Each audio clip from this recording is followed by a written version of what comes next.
A lot of players in the country playing Division I basketball. Nobody scored more points in one game this year than you. That's the most. That's crazy. Yeah. More to come for sure. Yeah, Caitlin Clark who? No, don't do that. Okay. Don't do that. Much respect there. And the whole thing you're trying to do is put your head under the rim. You're getting some aerobic fitness in. Good. I need it.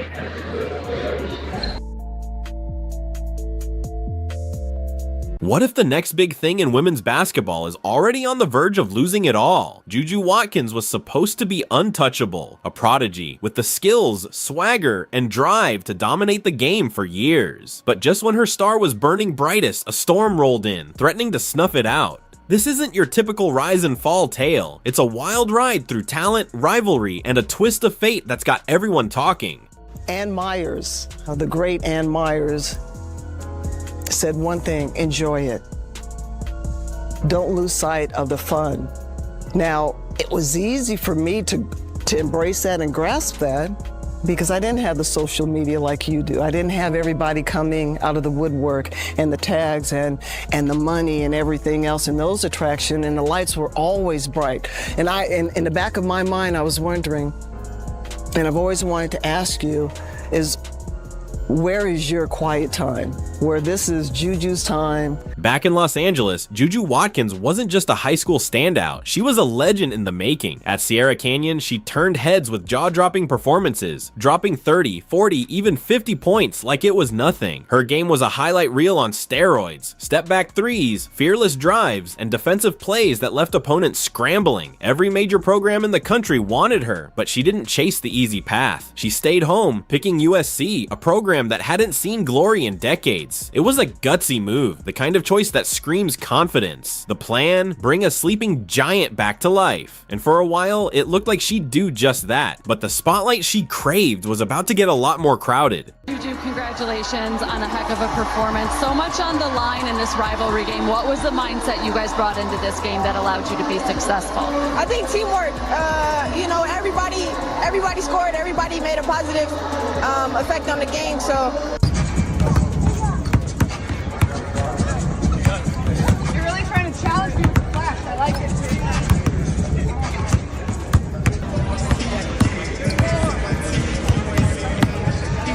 Enter Caitlin Clark. If Watkins was a rising star, Clark was a supernova. From the moment she hit the college scene, she didn't just play basketball, she rewrote it. Logo threes that seemed effortless, a motor that never quit, and a knack for taking over games made her a phenomenon. She wasn't just breaking records, she was shattering expectations, pulling in massive TV ratings and sold-out crowds. Suddenly, Watkins wasn't the only name on everyone's lips. Clark's shadow loomed large, and for the first time, the LA kid found herself playing second fiddle. It's the kind of shift that could rattle anyone, and what happened next would test her in ways no one saw coming. Well, that tonight.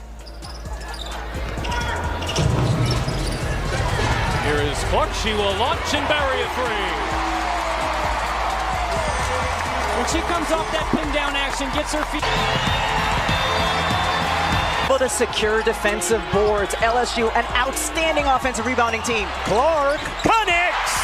Fast forward to the 2024-25 season, Watkins was delivering, averaging 23.9 points a game, snagging the AP Player of the Year and even the Naismith Award as a sophomore. She was on fire. USC was back in the mix, a legit contender, and she was the heartbeat of it all. Then, March 24th, 2025 hit like a freight train. In the NCAA tournament's second round against Mississippi State, her knee buckled on a fast break. Torn ACL, season over. Carried off the court, she left a void her team couldn't fill, even as they fought to the Elite Eight without her. It was a brutal blow, but the real damage was just starting to brew off the court.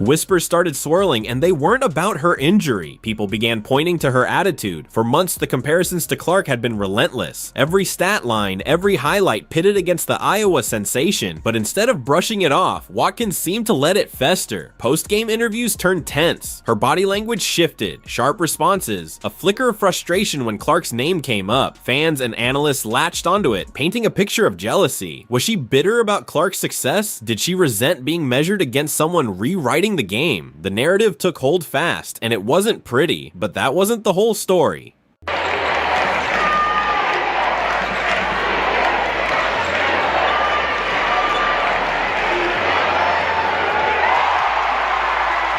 April 1st, 2025, threw gasoline on the fire. An Instagram post from Barstool USC claimed Watkins was entering the transfer portal after her injury, a bombshell that sent shockwaves through the basketball world. Social media erupted with fans freaking out and haters piling on. Thing is, it was an April Fool's prank. She wasn't going anywhere, but the damage was done. The hoax amplified every doubt about her. People started asking, is she rattled? Can she handle the heat? Watkins broke her silence on Instagram stories, thanking supporters. But the chaos had already shifted how folks saw her, and what happened next would shock everyone. I don't know if I've seen a woman college basketball player as polished as Juju Watkins. Stephen A., the way she can put the ball on the floor, get to the rim, Euro step, one leg, three-point shot, mid-range shot, and she can play outstanding defense. She'll sit in the chair. She can block shots. She can slide.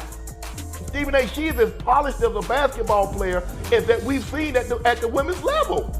Yo, man, we should be talking about her the way we talked about Caitlin Clark last year. Juju, absolutely. Special. Juju's special. I'm telling you that right now. She is the package.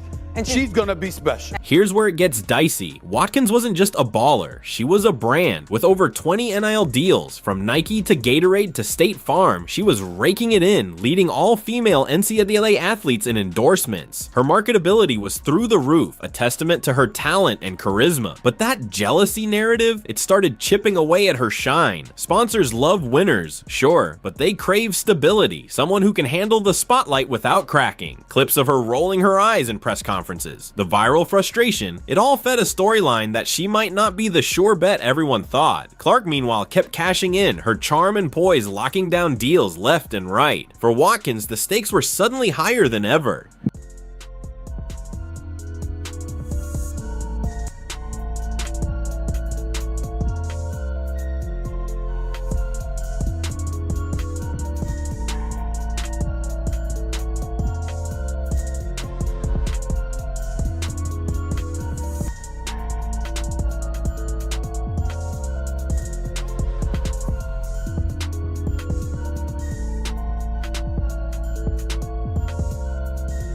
Analysts didn't hold back. They zeroed in on her mental game. Sure, she could dominate on the court, but could she take the pressure off it? Fans flooded X with takes. She's got the skills, but not the headspace.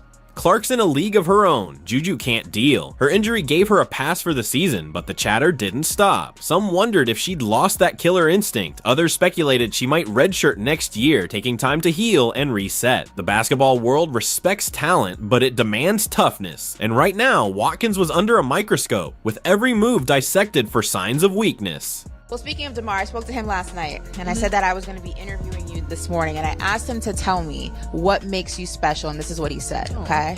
He said her hunger and her drive to want to be special, the attention to details, knowledge and preparation she puts into the game. Watched her since she was in the 8th grade, so humble and willing to work, ask questions, carry herself with no ego, but has a killer instinct when it's time to win. She for sure is one of one. Aw, he's so sweet. He's so sweet. What is that like, hearing that, those just words of affirmation from, I feel like, one of the best we've ever seen? Yeah, I mean, that just makes my day, honestly. And for like him saying that as someone who's also from LA and went to SC as well, it just means the world. So shout out DeMar. Yeah, shout out DeMar. So where does she go from here? The talent's still there. No one's doubting that. She's got the tools to be a legend, the scoring, the vision, the athleticism that made her a high school terror. Recovery from an ACL tear isn't easy, but she's young, driven, and backed by a solid team at USC. If she can flip the script, focus on her game, tune out the noise, she could come back stronger. There's talk she might sit out next season entirely, letting her knee heal while she rebuilds her brand. Or maybe she pushes through, proving the doubters wrong on the court. Either way, the clock's ticking, and what she does next could define everything. Basketball, you going up the ladder. Do you want to continue in the entertainment business with acting, or maybe do some music like the girl Flo J got signed to Rock Nation? I don't know, you might want to rap. You know, I wish I could do what Flau'jae does, if I'm being real. I don't really have bars like that. But I would say entertainment, like. This isn't just about basketball anymore. It's about legacy. Watkins was supposed to be the heir to icons like Cheryl Miller and Lisa Leslie, a hometown hero lifting USC to new heights. But rivalries can make or break you. Clark's rise could have been fuel, a challenge to push Watkins to greatness. Instead, it's become a hurdle she's struggling to clear. If she doesn't find her footing, she risks fading into a cautionary tale, a phenom who let the moment slip away. The sports world moves fast, and second chances are rare. Can she rewrite her story, or is she already too far gone? This is what a generational talent looks like. Has range, she has vision. Excellent pass! Also happens to be 6'2" and utterly devastating athletically.